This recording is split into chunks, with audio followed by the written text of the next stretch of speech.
teenagers. Okay, it's going up to you too, but you can start the meeting. Okay, so we'll call the meeting to order. We'll start with a reading and approval of the minutes for our October 21st, 2021 meeting. I'll make a motion, we accept the minutes. Second motion. Okay, all those in favor? Aye. And then, I'll make a motion on the cash flow statement as presented.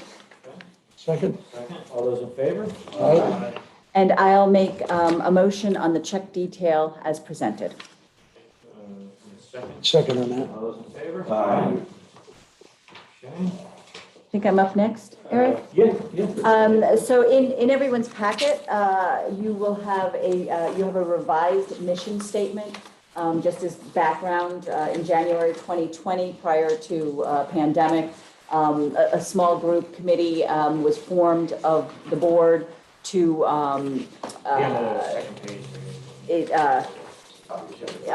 to look at strategic planning and look at moving forward with the IDA. We're, in a different place, in a different time. We had not really revisited this in at least over 10 years.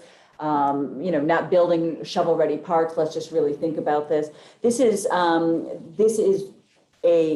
what's being presented is a simplified version of the existing mission statement. The existing mission statement has, about 4 or 5 more sentences. If you will, this is really just taking it down, slimming it down, and reflecting the work that we anticipate as a board that we will be doing and focusing on. Mission statements are pretty broad to begin with. It's just a slim down. So the committee would like to present this for board consideration and approval. It is the first step leading into other recommendations that the committee will be making at the December meeting. At the December meeting, we will have refined bylaws for the board to consider. We have not reviewed and looked at those bylaws in well over, I want to say 15 years. At least. At least. A lot has changed. The state has made changes to the not-for-profit law, to lots of board responsibilities. So it was a good opportunity to look at all of those things. I want to remind the board as well, and we have talked about this just generically, but as we transition to a new, to our kind of new strategic planning model, it may require or compel us as a board to rethink how we operate as a board. Right now we're a board that kind of operates like this. We may need, especially as I was looking at the bylaws in concert with council and others, we may kind of move to a board that has a more aggressive committee, structure with the committees reporting up and out. That's for board consideration. But as we think about treasurers and roles of the board, we haven't needed to do that in the past. But looking forward, we should actively consider it. And will be reflected in some of the bylaw changes. The other changes that we would need to consider are, that we hope to have recommendations in December, will reflect an update to the personnel handbook. Again, some of this is looking at some of the changes in state law. And other parts of it are really kind of, I don't want to say modernizing, but that's how it feels, reflecting what, and these will be recommendations for the board to consider. So right now, for instance, the HR handbook, which applies to our current leadership team here at the IDA, has a separate category for vacation, a separate category for sick, holidays, state and county level kind of standard leave for things like bereavement, et cetera. We also have no policy that caps the amount of time that can be accrued. nor do we have a policy that reflects the amount of time that can be carried over from year to year. So we are revisiting those to have recommendations for folks. And when I say modernizing, as a board, is that the right policy? I mean, I think for many of you who run businesses, you have to carry those on your books. If you have, those kinds of policies in place, you've got a line that's accruing all of those as you go. So these are things that we're taking a look at, and we hope that at the December meeting, we'll be able to make formal recommendations. Hopefully, we'll have those to you well prior to the meeting, so you, as a board member, can think about it, pose any questions and any concerns that people might have. So I'd like to put a motion on the table related to the revised mission statement, and to adopt it to start down this process. Okay, so the motion will be to approve this, if I understand right, what you're asking is to approve the revised mission statement. Does anybody have anything they want to add or suggest to it before we go ahead with that? I think it looks good, and Maggie did a great job of just straightening this out a little bit and kind of condensing it. Thanks, Maggie, for some good work. So I need a motion to approve that. I'll make the motion. I'm sorry, you did make the Yep. motion. I'll I need a second. I'll second the motion. All those in favor? Aye. And then something to think about too, Maggie, as we were talking about with the board and some of these kind of additional meetings we need. Maybe something to think about too is to try to set up some Zoom meetings. Might be a little easier for board members to just jump on a call for a little bit than to physically get here. Yep. Yes, in fact, the Saves people bylaws, tripping. I agree. I mean, there are things in the bylaws that don't reflect even changes that the state has allowed in terms of open meeting law requirements, what defines a quorum, from a Zoom perspective, when you start thinking about Okay, winter, all of those sorts, Doing yes. Zoom for a committee maybe? Yeah. Just, Yeah, yep. okay, 'cause Yep. No action being taken. Yep. Right. Just Well, trying to make it a you little can easier. actually, under state law You can now, and also- you can count toward a quorum, a Zoom person. And that was actually even before the pandemic. The person who's Zooming in, I'll use Brian as an example. If we're having a meeting, you're up the mountain, as long as your location that you're Zooming in from, you would be willing to have the public come in to where you're Zooming from. It's an open meetings law, you're able to kind of come in. That's a Right. not lawyerly way of describing it, but there are definitely ways to accommodate the fact that all of us are coming from different geographies. So it can also facilitate board participation when we have a dispersed geographic board. So your regular board meetings, one thing, but these committee Yeah. meetings, Coffee's on. Yes, come on in, that's right.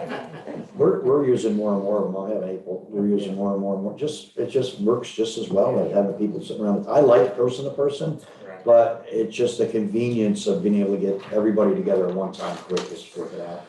And then I also like the fact that we can record the meetings if we want to, not necessarily post them. So if you want to go back later and say, okay, it's almost keeping like some little minutes sometimes on that. Okay.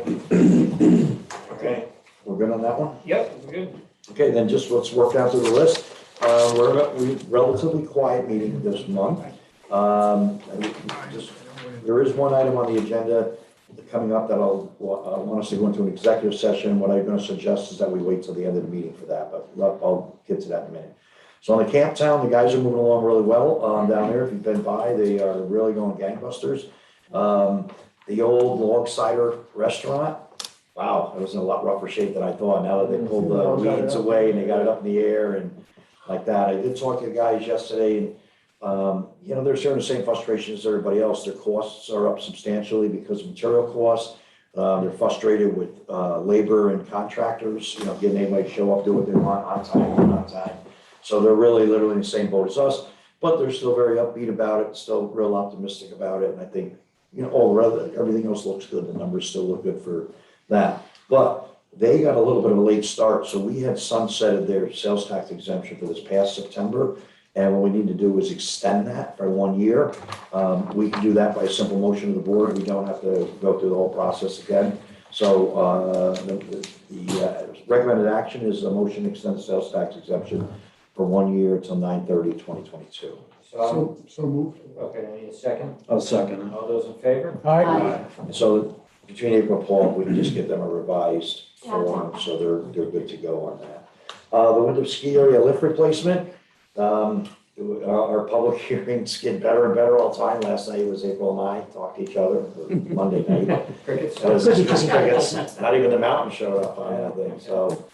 I didn't expect anybody, the only taxing jurisdiction involved is the county, you know, and there's no school tax, there's no town involved with the mortgage or pilot, so. It's not like the good old days. Yeah, so anyway, long story short, if you look through the, yes, You know what I'm saying? I'm okay with public hearings that are like this. The pitchforks and the. Yes, I remember those days. So we're ready to go. We can pass all the stuff today. It's a type 2 action, so for seeker, so don't need any further review. And I'll turn it over to Paul. Again, the project involves the replacement of a lift. Okay, it's an existing lift, they're taking it out, they're putting a new one, kind of in the same place. So it's a type 2 action under seeker. The request is just for sales tax, okay? Incredibly, under New York state law, a ski lift is considered personal property, okay? So it doesn't need a pilot. Okay, and then they're not financing it with a mortgage, so it's just sales tax exemption. So that's kind of where we are. So the resolution before you confirms that it's a type 2 action under seeker, basically a replacement, and that it approves the finding statement was attached and the straight lease documents. So in the finding statements, the material factor that was approved in there is the investment itself and of $3.5 million. So it's pretty straightforward and it's pretty easy to transact. We'll probably close this in 2022.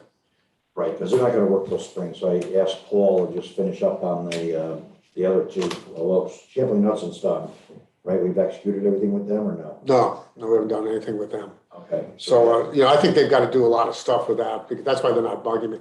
Wilder Wyndham should be done in December. Right, yeah, we're really We're close close to on that. that, And then yeah. Champlain Hudson will be next. Yep. And then I told Paul, these guys aren't gonna build this till spring, so, we have a little bit of a breathing room as far as getting his end of things done. And they should go pretty easy, given the fact we just did a ski. It's the same documents. Out, changed a few numbers, and we're good to go with So we those. need a motion on that today? Yes, we do. Yep. Okay. So moved, I'll make a motion. Second. Second, all those in favor? Aye. And then just as a reminder note, if you've gone through the statement of findings, we once again required a community benefit pilot payment, which was equal to 10%, one-time shot, 10% of sales tax abated. April, what was that number? Do you remember? I'm sorry, for the ski, Yeah, for ski slope on the 10% for the community, for the, 29,000 maybe? so that goes into the account for the tourism center rebuild. Exit 21 East, the thruway land acquisition continues to move forward. I will give credit to the guy that's dealing with the land now, this guy Joe, has been right on the ball. He's moving things, along in a timely manner. The county has, we forwarded the county the funds. The county has signed and executed the sales contract with them. And it's just a several month process now, as Maggie knows, any contract like this has to go through the comptroller's office as well as the attorney general's office. It's a flip of the coin. Sometimes these things move through quickly, sometimes they get bogged down, who knows? My sense is with the change in administration, probably things will move a little quicker maybe, but I can't tell you. But anyway, I would say we're probably no sooner than the end of quarter. We probably won't make a closing in Q1. More than likely going to be in Q2. And then then the county's got to transfer the land over to us, over to the LDC and then for over. the LDC. And and actually in this case, I don't see why we can either transfer it back from the LDC, which is a conversation about whether we transfer it back from the LDC to the IDA, or whether we go ahead and just make a direct sale to stewards from the LDC to stewards versus from the IDA. I wonder if the LDC avoid the 90-day notification. And I'm not looking to avoid anything, we do them routinely, so it's not a big deal. I think it's considered a public authority, so I think you have to do it. But I think the point is, submit the letter now, and you'll be done.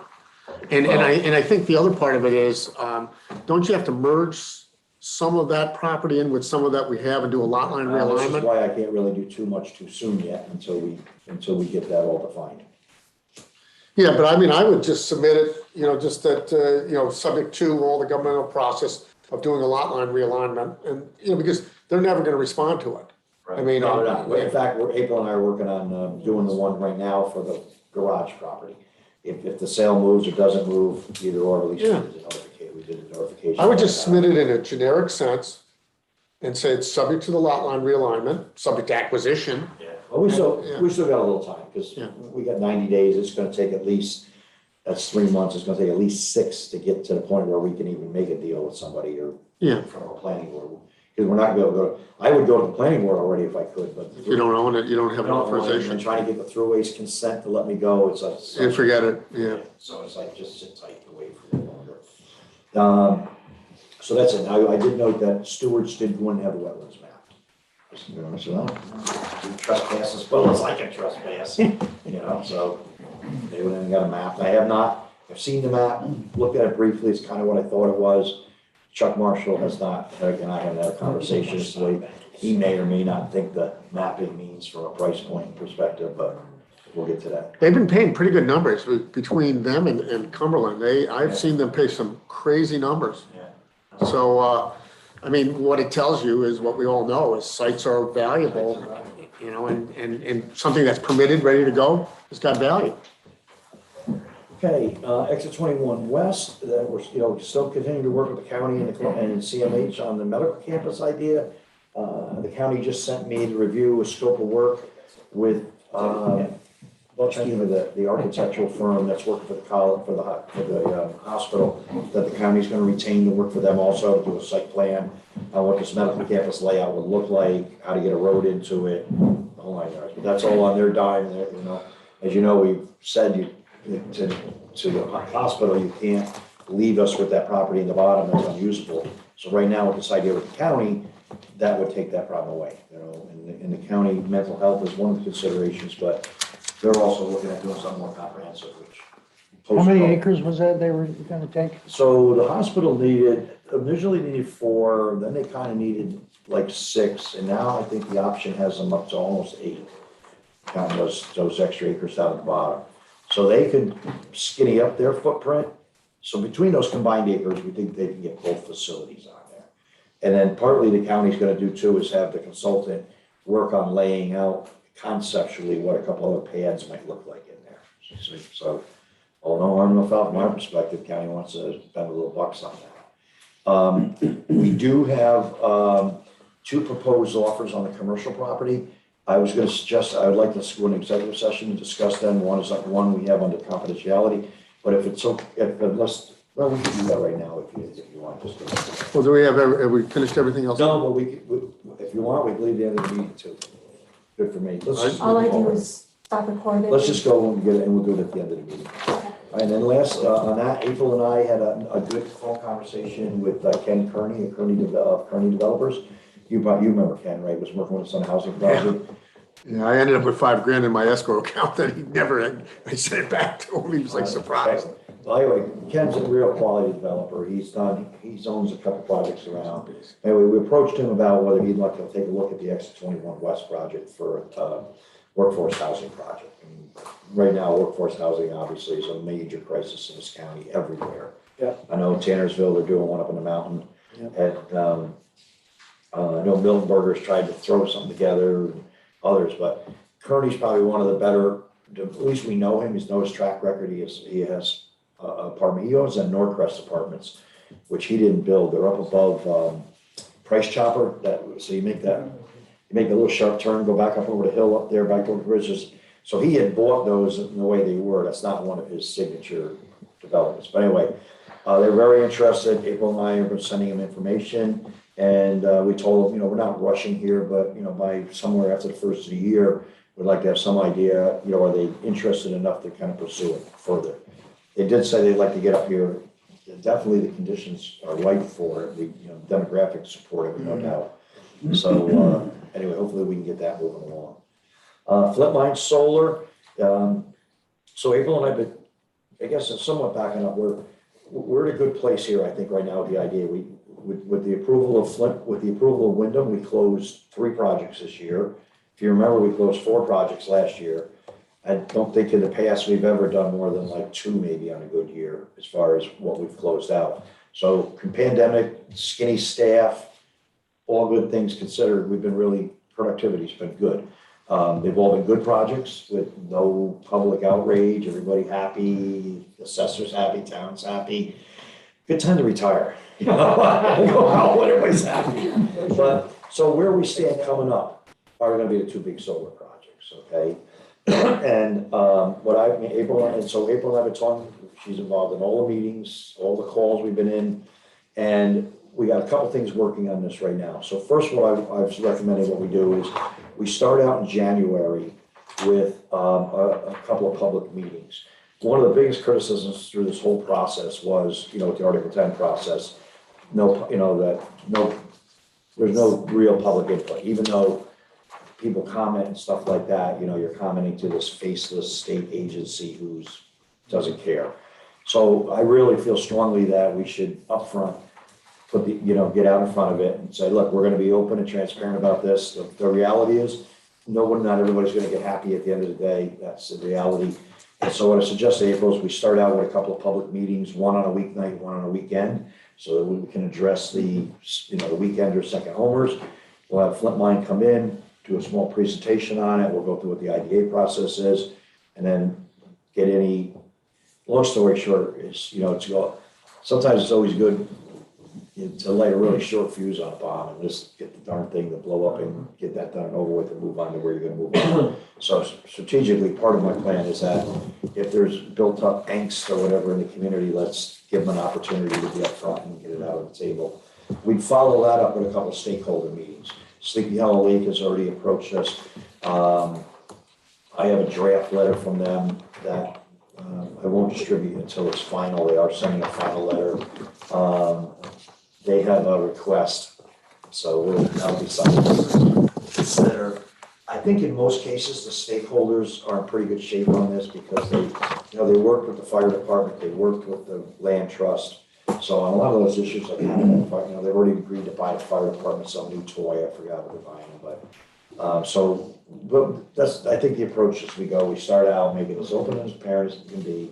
And then secondly, as you know, we talked about this before, that there is a new valuation method required by law out there now on how these projects get valued from an assessment purpose. And it's a brand new model, brand new template out. And quite frankly, we could plug the numbers into that model ourselves and do it. It's not very complicated. But part of the reasons we did this enhanced application fee, and don't forget that, Flint Mine paid an application fee $99,000 higher than the normal application fee. We did it purposely so we'd have money to hire outside consultants. So April and I have a call set up with John Rennie. John and Rennie. And John Zukowski. I've taken a couple of his classes. He teaches for The Orbs guy? yeah. You might have seen him, right? He's been around a long time. Probably one of the best guys as far as alternative energy projects go. I've taken his classes before. He's a real smart cookie. And they have a consultant. Anyway, so we have a call with them next week to set up. That's their company. So it's just a bunch of names. What are they? John Zukowski. John Zukowski, he's the appraiser out of Buffalo. He's out of the Buffalo. That's who he is. Yeah, he's, just so you know, he's a respondents guy. He's a municipality guy, so he tends to be high. Okay? Just, Good. yeah. That's what I want. Well, that's what we look out for, right? Yeah. We look out for municipalities. So anyway, three things that I want to task them with is one, running the basic evaluation models and, coming up with an evaluation, an assessment, and then we can plug that numbers into all our projections. Second, I want them to supplement our research that April and I have been doing on what other pilots are being paid. They probably got a much better sense of who's doing what out there from what we can find on Google. And then third, I want them to speak to the arguments that are out there right now about the new model, and it's split both ways. Some people are saying the discount rates are too high, too favorable to the ones. Others are saying the discount rates are too. So I'd like to have a professional discussion on where those rates are, how they've seen it jive with other industry standards and et cetera. Just looking for the stuff independently to back us up on that. And so I don't think there's any objections to that strategy. April, Do you intend on having that material available before any public meetings, or completed, I should say? No. And no? No, Okay. not the initial public, the initial, so I've been approaching the initial public meetings is just like we've taken the approach, we've been a blank slate. So I've got, not a lot, but there's a few parties that are already like, hey, well, and so we've been saying like, hold on. First, the IDA is in a transition, we're wrapping up year-end stuff, normally year-end is kind of tight anyway. We're gonna kick off in January with these projects fresh, so no, we're not talking to anybody about anything until we start. So that's another reason I don't wanna have any of that. We probably have working on it. I don't anticipate having it finished by that meeting, and I wouldn't share it at that first meeting anyway. That would be, I would want it to, that would be too raw. I would not want that information to go out until we put it in a statement of findings and present it the way we think it should be presented. And now on Hecate, we have no application yet. They did leave me a voice message the other day, and I regrettably erased it mistakenly. And April was getting in touch with, because I want her to take the lead on, because the application's not gonna come in probably until until after I'm retired anyway. But we'll use Flint Mine as a model, and then Hecate will follow right behind, doing more or less the same model on that. Okay, so that's it on that. And then, one of the last things I had down was Hecate, no application, no nothing, but April and I, if you know, the town board, Kasaki had come out formally opposed to that project. We formally went on the record as saying if the town opposed it, we would oppose it. The last few months, the town supervisors indicated, well, it's changed and, maybe.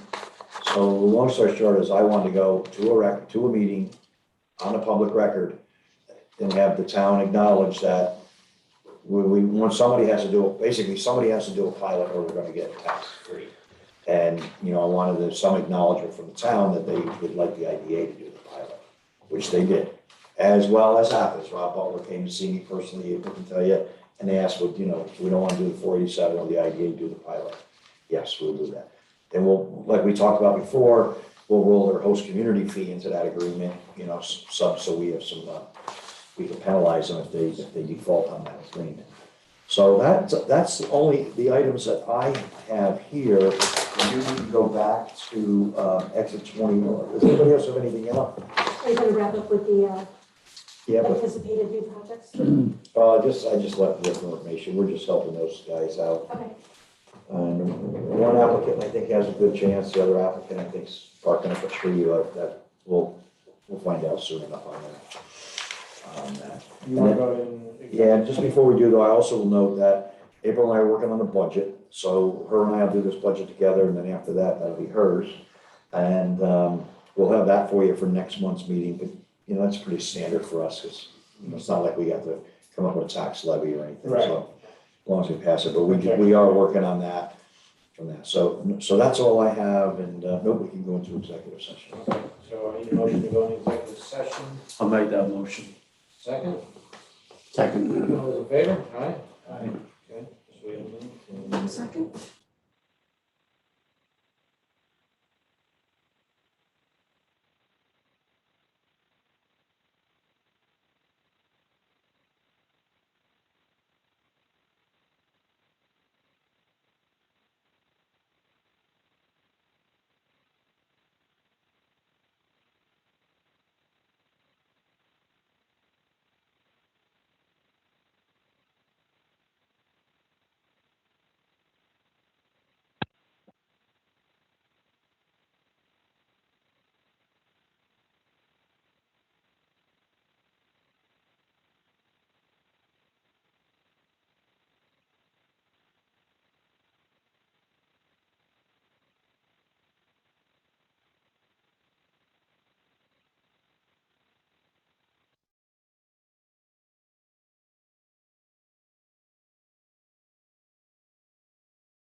Okay, get this. Okay, you're out of executive session. Okay. And so then we just need a motion to authorize me to execute an option agreement with Beljar Holdings LLC for a purchase price of $300,000 on the garage property at exit 21 West. So moved, Steve? In a second, Second. all those in favor? Aye. So we will have some budgets and all the rest of the stuff ready for next month's meeting, and the transition group will have something else. I am working up some stuff, some numbers for Eric to bring back to the board. My intent is to go to Eric first, and then let Eric will distribute it to the board afterwards. I did take the liberty, you know what you could do for me? You sent me an email a while back with some items on scope. Yep. Did you find that? Yep, Maybe I've you sent it also, to me? yeah, I've shared as well with the committee, and so, yes, yep, Just so we can try to fine tune some stuff up. My papers are filed with retirement for 12/31. And next month, if everything goes well, we'll wrap up 36 years of doing board meetings. I figure by my count, about 625 meetings, board meetings. Retirement is overrated. I love board The meetings. father of learning. Penny, I think you're a little bit older than me, but I wouldn't retire. I wouldn't know what to do with myself. Oh, I got plenty to do. Well, I'm gonna still work for you guys. I'm gonna help you guys out, but I got. 15 more years. Come on. Do we have a date set for the next committee meeting? for the next committee meeting, no. We don't, should so- Probably do that. Yep, and we'll need Paul in there for that, Right. yep, All right, no problem. okay. Motion to adjourn? I'm sorry? I kind of like this, Yeah, motion, second? All those in favor? Aye. Okay. you know, the ride down here's gotten nicer. It's, So you just